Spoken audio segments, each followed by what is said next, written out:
नमस्कार, शंखनाद न्यूज चॅनलच्या बातमीपत्रात आपल्या सगळ्यांचं स्वागत आहे। सुरुवातीला पाहणार आहोत मुख्य बातम्या। ग्रामायण प्रतिष्ठानच्या वतीने तसेच नागपूर महानगरपालिका आणि पश्चिम नागपूर नागरी संघ यांच्या संयुक्त सहकार्याने आयोजित 5वे विदर्भातील वैशिष्ट्यपूर्ण ग्रामायण सेवा प्रदर्शन 2023 रामनगर येथे पार पडत आहे। या प्रदर्शनात शेतीविषयक कार्यशाळेचे आयोजन करण्यात आलं। या कार्यशाळेत शेतीला लागणारं पाणी, जीवनात पाण्याचं नियोजन आणि महत्त्व, सेंद्रिय शेतीचं महत्त्व आणि जंगल तसेच कृषी यावर चर्चा। कार्यशाळेत डॉक्टर प्रभात जैन यांनी शेतीला लागणारं पाणी आणि जीवनात पाण्याचं नियोजन व महत्त्व यावर मार्गदर्शन केलं। या कार्यशाळेत डॉक्टर शरद पवार यांनी शेतीचं उत्पन्न वाढवण्यासाठी सेंद्रिय शेती करायला हवी यावर भर दिला। त्यांनी सांगितलं की सेंद्रिय शेतीमुळे जमिनीची सुपीकता वाढते आणि शेतीचं उत्पादन देखील वाढत आहे। कार्यक्रमाचं सूत्रसंचालन ग्रामायण प्रतिष्ठानचे सचिव संजय सराफ आणि माधुरी केलापुरे यांनी केलं, तर आभार ग्रामायणचे सचिव संजय सराफ यांनी मानलं। या कार्यशाळेमुळे शेतकऱ्यांना शेतीविषयक नवीन ज्ञान मिळाले। या ज्ञानाचा उपयोग करून शेतकऱ्यांना अधिक उत्पादन मिळवता येईल आणि पर्यावरणाचंही संरक्षण करता येणार आहे। और मंच के नीचे विराजमान सभी मान्यवरों का सादर प्रणाम। आज मैं आपके बीच में पानी के संरक्षण को, संवर्धन को, इस विषय को लेकर आपके बीच में आया हूँ। यद्यपि मैं एक पावर पॉइंट प्रेजेंटेशन लाया था और मेरी ये इच्छा थी कि मैं आपको कुछ ऐसे चमत्कार दिखाता जो आपको वाकई में विस्मित कर देते कि छोटे छोटे जल संरक्षण के रचनाओं से क्या किसी गांव में इतना बड़ा सामाजिक और आर्थिक परिवर्तन हो सकता है क्या। उसके पूर्व के चित्र, उसके बाद के चित्र में लेके आया था, पर किसी कारणवश मैं आपको दिखा नहीं पा रहा हूँ। मैं आपको बाद में दिखाने की कोशिश करूँगा। पर सबसे पहले पानी विषय शुरू करूँ तो मैं दो चार आपको कुछ सच्चाइयाँ और फैक्ट्स भी बताना चाहता हूँ कि आपको मालूम है क्या, जब हम भारत में रहते हैं, भारत एक विविधताओं से भरा हुआ देश है, और जब हम भारत में रहते हैं तो हम देखते हैं कि हमारे पास में दुनिया में जितना भी रहने योग्य ज़मीन है उसका मात्र 2% है। और जब हम पानी की बात करते हैं तो पानी हमारे पास 4% से थोड़ा सा ही ज़्यादा है। और जब हम पॉपुलेशन की बात करते हैं, जनसंख्या की बात करते हैं, तो दुनिया की आज की डेट में देखें तो लगभग 18% जनसंख्या भारत में रहती है। इसलिए हमें पानी के नियोजन की आवश्यकता है। 4% पानी बहुत है, और अंतर्राष्ट्रीय मानक के हिसाब से देखा जाए तो ये 4% जो पानी होता है, इस हिसाब से हम दुनिया के 10 वाटर रिच कंट्री में से एक हैं। वहीं पे IPCC, international panel on climate change, ये कहती है कि भारत एक वाटर स्ट्रेस कंट्री है। हम भी कहते हैं वाटर स्ट्रेस कंट्री है। उनाड़ा आते आते तो हमारे पास पानी रहता नहीं है। एक मानक कहता है कि हम वाटर रिच कंट्री हैं। यहाँ पे थोड़ी सी बात समझने की ज़रूरत है कि हम वास्तव में वाटर रिच कंट्री हैं, पर हमारे यहाँ विविधता के कारण। अब आपको एक छोटा सा एग्जाम्पल बताता हूँ कि जब बरसात होती है तो भारत के पूर्वी हिस्से की हम बात करें तो चेरापूंजी एक जगह है जहाँ पे 10,000 मिलीमीटर से ज़्यादा पानी बरसता है। उसी समय पश्चिमी हिस्से में जैसलमेर के पास में 100 मिलीमीटर से कम पानी बरसता है।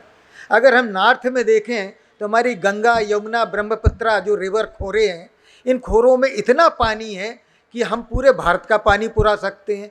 वहीं जैसे ही हम दक्षिण भारत में आते हैं, महाराष्ट्र के नीचे, तो हमारे खोरों में पानी ही नहीं है। जो रिवर बेसिन होती है उनमें पानी ही नहीं है। इस हिसाब से विविधताओं से इतना भरा हुआ देश है कि पानी तो है, पर हर जगह इक्वली डिस्ट्रीब्यूटेड नहीं है, और उसके हमें नियोजन की ज़रूरत है। और नियोजन किस प्रकार से करें कि हमें पानी की कभी कमी महसूस ना हो। अब एक छोटा सा एक सवाल होता है कि पानी जो होता है, पानी खर्च होता कहाँ है। तो हम देखें कि हमारा जो पानी होता है उसका लगभग 80 से 85% हिस्सा जो है कृषि क्षेत्र में सिंचाई के रूप में खर्च होता है। पीने के पानी की बात करते हैं, हम बड़ी बड़ी बातें करते हैं, ये हमारा मुश्किल से 5 से 7% हिस्सा ही हम पानी पीने के लिए खर्च करते हैं। और सिमिलरली इंडस्ट्रियल में भी हमारे पास 5-7% पानी खर्च करते हैं। तो पानी का नियोजन कहाँ करें, ये भी एक महत्वपूर्ण विषय है। इसलिए हम वाटर कंजर्वेशन की बात करूँगा। अगर यहाँ पे कुछ महिलाएं भी बैठी, अगर हम आपसे पूछें कि एक कटोरी चावल बनाने के लिए आपको कितने वाटी पानी चाहिए, तो आप क्या बोलेंगे? 2 वाटी। पर आपको मालूम होना चाहिए कि 1 किलो धान पैदा करने के लिए हमारे भारत में 2500 लीटर से ज़्यादा पानी लग जाता है। इसीलिए कहते हैं कि जब हम भारत की बात करते हैं तो अमेरिका, चाइना और इजराइल ऐसे बहुत से देश हैं जहाँ पे हमारा पानी का कंजम्पशन 3 से 5 गुना ज़्यादा है। यहाँ पे हमें नियोजन की आवश्यकता है। अब आपको हम एक छोटे से कुछ फिगर बताना चाहेंगे, मैं लाया था, दिखा पा नहीं रहा हूँ, कि आपको मालूम होना चाहिए कि 1 कप चाय बनाने के लिए आपको 35 लीटर पानी खर्च होता है। आधा कप पानी और आधा कप दूध में चाय नहीं बनती है। जो दूध भैंस और गाय को पालने में हम खर्च करते हैं पानी, उसका भी कैलकुलेशन यहाँ है। अगर हम देखें कि एक टमाटर की बात करें छोटे से तो 13 लीटर पानी लगता है, और अगर हम बात करें तो जो जो जो जो नॉनवेज में मटन वगैरह खाते हैं, 1 किलो मटन पैदा करने के लिए 7000 लीटर पानी लगता है। एक कैलकुलेशन किया गया छोटा सा कि हमारी भारतीय जो थाली होती है ना, एक वेजिटेरियन, शाकाहारी और मांसाहारी, तो शाकाहारी थाली में लगभग 682 लीटर पानी खर्च होता है। जो छोटे छोटे इंग्रेडिएंट होते हैं, थोड़ी सी दाल, थोड़ा सा चावल, रोटी, सब्जी, ये वो, इन सब को कैलकुलेट किया गया। और दूसरे अगर हम देखें मांसाहारी थाली, तो उसमें करीब 1360 लीटर पानी खर्च होता है, जबकि उसकी कीमत हम निकालें तो मुश्किल से 250 रुपये आती है। हम बहुत बड़े एक्सपोर्टर भी हैं सर, हम चीज़ें एक्सपोर्ट नहीं करते हैं। चीज़ के साथ में एक शर्ट बनाने के लिए 5000 लीटर पानी लगता है, और जब हम एक शर्ट को हम दूसरे देश में बेचते हैं तो शर्ट नहीं बेचते हैं, साथ में 5000 लीटर पानी भी फ्री में उनको दे देते हैं। इसलिए नियोजन की ज़रूरत है। और नियोजन की जब हम बात करेंगे तो नियोजन में सबसे बड़ी बात आती है कि आपको पानी का नियोजन 2 प्रकार से करना है।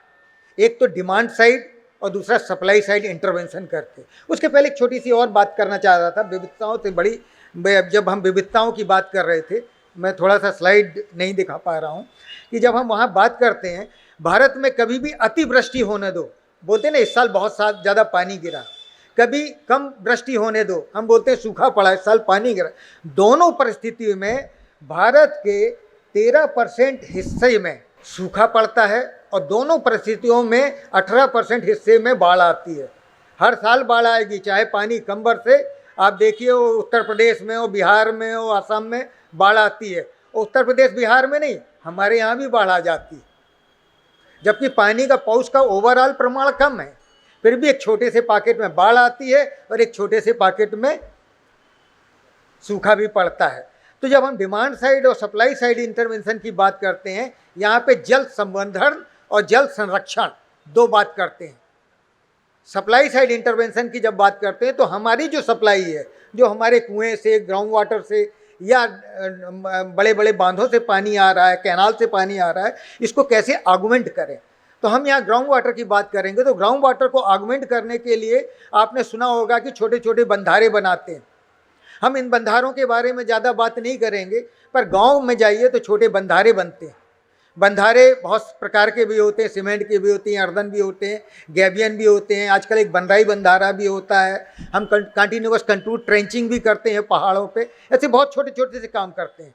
और ये वो काम होते हैं सर जिनके लिए बहुत बड़ा इंजीनियर होने की ज़रूरत नहीं है। ये हम सारे आपस में जन सहयोग से कर सकते हैं, और जन सहयोग से हम ये काम करने से हमारे यहाँ जल संवर्धन होता है। और जब जल संवर्धन होता है तो उससे क्या होता है, पानी का लेवल ऊपर आता है। पानी के लेवल के ऊपर आने में जो बात होता है, उससे हमें पानी जो होता है साल भर मिलता है। अब इससे सोशियो इकोनॉमिक चेंजेस कैसे आए, इसके 2 उदाहरण मैं आपको बताना चाहूँगा। एक तो है वर्धा जिले में तामसवाड़ा, और दूसरा नाम आपने सुना होगा हिवरे बाज़ार। हिवरे बाज़ार अहमदनगर में है। और अहमदनगर जो है महाराष्ट्र का वो हिस्सा है जहाँ पे मुश्किल से 400 mm पानी गिरता है, 400 मिलीमीटर। ऐसे जगह पे उन्होंने ये छोटे छोटे जो ये वाटर जल संवर्धन के ये मेजर्स लिए, उसके परिणाम देखिए सर कि उस गांव की टोटल पॉपुलेशन जो है वो 137 घर है, और 137 घर में आज 97 घर जो हैं वो करोड़पति हैं सर। जिन्होंने देखा है वो जानते हैं, जिन्होंने नहीं देखा वो एक बार देखने लायक जगह है। इसकी भी मैं फ़ोटो दिखाना चाहता था कि कैसे परिवर्तन आया। सिमिलरली हमारे वर्धा जिले में तामसवाड़ा, ये एक आदिवासी गांव जहाँ पे 450 हेक्टेयर ज़मीन खेती योग्य होते हुए भी केवल 184 हेक्टेयर में खेती होती थी, वो भी कब? खरीफ में। जब हमने देखा कि जल संवर्धन के काम है, सरकार को भी समझ में आया और सरकार में इस कामों को बड़े लार्ज स्केल पे लिया। महाराष्ट्र की बात करें तो इनने एक वाटर कंजर्वेशन डिपार्टमेंट ही बना डाला। वो मिनिस्ट्री का काम है पूरे महाराष्ट्र में वाटर कंजर्वेशन मेजर लेना। फिर भी आपको अपेक्षित परिणाम कभी नहीं मिले। उसके पीछे एक छोटा सा कारण था। उसका कारण ये था कि जिस साल बनते हैं उस साल तो पानी का साटा होता है, और साटा होने से पाझर भी, पर्कुलेशन भी होता है, पानी मुड़ता भी है और आपका जल वाटर लेवल को ऊपर करता है। पर समय के साथ में उस पानी के साथ में जो सिल्ट आती है, सिल्ट आने की वजह से उसकी जो वो क्षमता होती है, क्षमता धीरे धीरे ख़त्म होने लगती है। और जब क्षमता ख़त्म होती है उस जगह पे हम तामसवाड़ा पैटर्न लेके आए। और तामसवाड़ा पैटर्न में हमने क्या किया कि जितने भी सरकार ने काम किए थे नाले के ऊपर, उसका सबसे पहले सर्वेक्षण किया।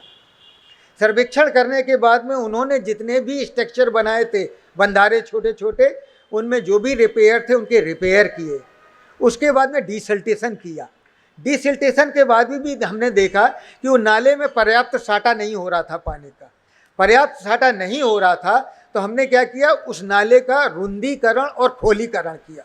और रुंदीकरण और खोलीकरण करते समय हमने इंजीनियरिंग पॉइंट ऑफ व्यू से और साइंटिफिक पॉइंट ऑफ व्यू से और पर्यावरण के पॉइंट ऑफ व्यू से हर चीज़ का ध्यान में रखा कि आप इतना भी खोल ना कर दें कि आपके जो एक्यूफर होता है, जहाँ से पानी आता, उसको नुकसान हो जाए। तो हमने बोला मैक्सिमम अप टू 3 मीटर, यानी हम 3 मीटर तक ही करेंगे।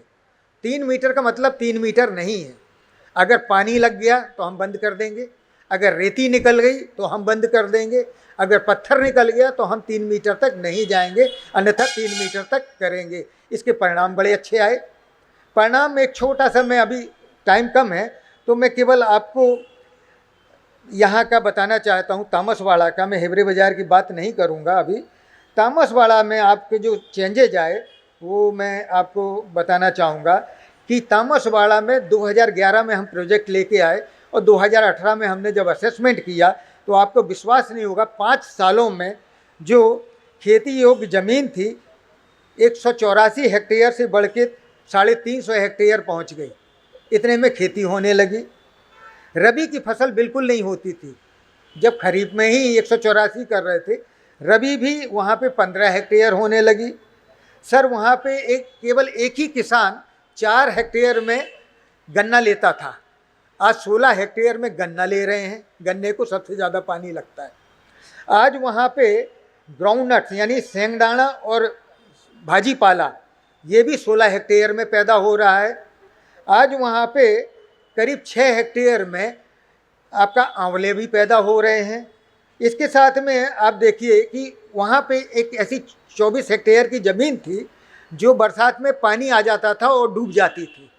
जब हमने वहाँ वाटर कंजर्वेशन मेजर्स लिए तो वो पानी में डूबी नहीं और वो ज़मीन जो है कृषि योग्य के लिए उपलब्ध हो गई। तो 24 हेक्टेयर ज़मीन का भी फ़ायदा हुआ। इसके बाद में दूसरी चीज़ एक मज़ेदार देखी, जब पानी आया तो चीज़ें आना शुरू हुई। सर वहाँ दूध देने वाले जानवर मैंने 2011 में केवल 70 थे, जो बढ़ के 200 के ऊपर हो गए 2018 में। और उनका दूध का जो प्रोडक्शन था, जो करीब 200 लीटर था, वो बढ़ के करीब 600 साढ़े 600 लीटर हो गया। इसके बाद में उन्होंने मेंढा मेंढी बकरी भी पालना शुरू कर दिया। जब दूध आया तो गोबर आया, गोबर से उन्होंने खाद बनाई। सर केमिकल फर्टिलाइज़र कम हो गया, ऑर्गेनिक खेती की तरफ उनकी प्रवृत्ति बढ़ी। और सबसे बड़ी महत्वपूर्ण चीज़ है, ये सारा पटवारी रिकॉर्ड से लिया हुआ डाटा है, और सबसे महत्वपूर्ण चीज़ है कि इनकी जो माने हाउस एवरेज इनकम थी, वो जो 2011 में करीब 5,000 रुपये महीने हुआ करती थी, वो 2018 के आते आते 17,000 हो गई। प्राइम मिनिस्टर का एक छोटा सा सपना था कि मैं 5 सालों में किसानों की इनकम दुगनी कर दूंगा। सर हमारे पूर्ति के एक प्रयास ने 5 सालों ने किसानों की इनकम को 3 गुना कर दिया। ये चमत्कार है। और जब चमत्कार होते हैं सर, पैसा आता है ना, तो गांव की परिस्थिति बदलती है, रोड बनती हैं, घर अच्छे होते हैं, उनका रहन सहन अच्छा होता है और वो दूसरी कृषि एलाइड एक्टिविटी करने लगते हैं। जो पानी आज आप कभी मई के महीने में, मई के अंत में जाइए, माने मानसून के पहले या जून के पहले वीक में, तब आपको वहाँ के कुओं में तो छोड़िए, नालों में भी पानी दिखेगा। ये चमत्कार हमारे छोटे छोटे जो स्ट्रक्चर्स होते हैं, जिसमें किसी इंजीनियर्स की ज़रूरत नहीं पड़ती, किसी की ज़रूरत नहीं पड़ती, केवल ग्राम सहयोग की वजह से ये सब चीज़ें शक्य होती हैं। मैं इतनी चीज़ बताना चाहता था। अब आया हम डिमांड साइड जो मैनेजमेंट की, टाइम बहुत कम है, मैं 2 मिनट ही लूँगा आपके। डिमांड साइड मैनेजमेंट की बात करते हैं। डिमांड साइड में बस यही, मैं 2 चीज़ें आ रही थी, कहीं अटक जाती है चीज़ें, कि मेजर सेक्टर आपका इरिगेशन है, माइनर सेक्टर है आपका ड्रिंकिंग एंड डोमेस्टिक। तो डिमांड में हम अपनी डिमांड पानी की कैसी मांग कैसे कम कर दें। अगर हम अपने घर में ही बात करें तो घर में बोलते हैं ना, डाली बनाते समय अगर नल खुला है तो सर आधे डब्बे माने मग में पानी में डाली बनती है, पर अगर ये खुला हुआ है आपका नल तो 2-4 लीटर तो बहा लेंगे। सावर से नहाएंगे आप, 200 लीटर से ज़्यादा पानी बहता है, जबकि एक बकेट में आपका कितना लगता है, 15 लीटर। हम एक बकेट पानी में हम नहा लेते हैं। ऐसे बहुत सारी चीज़ें हैं। महिलाएं हैं, बाई बर्तन धो रही है या कपड़े धो रही है, नल चालू है। आपको मालूम होना चाहिए कि शहरों में जो हमारी वाटर सप्लाई होती है ना, वो पर कैप्टा के हिसाब से डिजाइंड होती। हर आदमी को 135 लीटर प्रतिदिन देना है। अब आपके घर में अगर नल बह रहा है तो इसका मतलब है किसी और के घर में पानी नहीं आ रहा है। इस चीज़ को ध्यान देने की ज़रूरत है। इसी प्रकार से अगर हम कृषि क्षेत्र में बात करें तो कृषि क्षेत्र में आपको आश्चर्य होगा कि जैसे ही आप ड्रिप ठिंबक का प्रयोग करते हैं, आपको आश्चर्य होगा सर कि गन्ने में जो राहुरी कृषि विद्यापीठ ने प्रयोग किया था, ये करीब 1 मीटर पानी बचा लेते हैं। यानी 1 साल में 2.5 मीटर पानी लगता है गन्ने को, और जब आप ड्रिप में जाते हैं तो 154 सेंटीमीटर पानी में काम हो जाता है। 1 मीटर पानी आपने बचा लिया। साथ में दूसरे प्रयोग ने दिखाया कि केवल पानी ही नहीं बचा, गन्ने का प्रोडक्शन जो है, यील्ड जो है, वो करीब 25% ज़्यादा हुई। इसके साथ में केली, आप आज जलगांव चले जाइए, भुसावल चले जाइए, आपको आश्चर्य होगा कि 100%, 100% 100% जो केली है आज ड्रिप पे है। ड्रिप के परिणाम केवल इतने नहीं है कि पानी बचा रहा है, उनका प्रोडक्शन 25% से बढ़ चुका है, और जो केली की क्रॉप आ रही है वो बड़े बड़े केले आ रहे हैं। आप फ्लड इरिगेशन करेंगे, केले का पेड़ ऐसा जाएगा और ऊपर छोटा होता जाएगा, और जब आप ये ड्रिप से डालते हैं ना तो उसका पेड़ जो है बिल्कुल ऐसा होता है, और उसमें केली के वो जो क्या बोलते हैं वो बड़ा लंबा होता है। ये फायदे हुए। प्याज में, आपके बांगे में, हर जगह जहाँ पे ड्रिप का प्रयोग किया है, इस प्रकार से हमने देखा है कि करीब 40% पानी की बचत होती है। और 40% वो सेक्टर जो 85% टोटल पानी को कंज्यूम करता है, उसने बचत कर ली, तो शायद भविष्य में कभी आपको पानी के लिए इस प्रकार के लेक्चर सुनने की आवश्यकता नहीं पड़ेगी। बस मैं इतना कहना चाहता हूं, और आपके अगर कोई छोटा सा भी सवाल हो तो बेशक हमसे पूछ सकते हैं। धन्यवाद।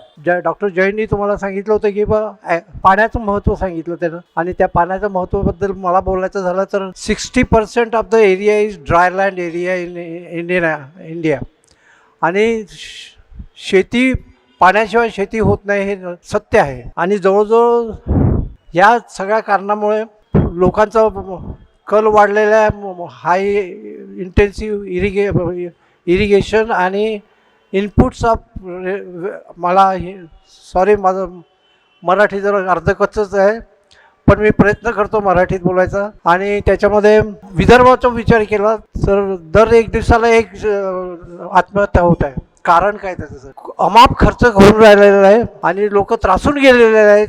फक्त प्रदर्शनी आता हे सगळं दिसतं आहे, पण जे हार्डवेअर आहे, पण खूप काही गोष्टी अशाही असतात की ज्या दिसत नाही आणि लोकांपर्यंत न्यायच्या असतात। ते जे सॉफ्टवेअर आहे ते पुन्हा प्रदर्शित करण्याचा जो मार्ग आहे तो म्हणजे हा संवाद, आणि असा कार्यक्रम आयोजित केलेला आहे। दररोज एक संवाद वेगवेगळ्या विषयाला असतो, आणि त्या विषयामध्ये काम करणारे किंवा विषयाशी अतिशय जवळचा स्नेहसंबंध असणारे अशांना ते इथे बोलवतात। ग्रामांचे अतिशय चांगला आणि अतिशय स्तुत्य आणि लोकांपर्यंत देण्याचा जो कार्यक्रम आहे तो खरंच त्याला तोड नाही। आज इथे आपल्या मंचावरती सर्व सन्माननीय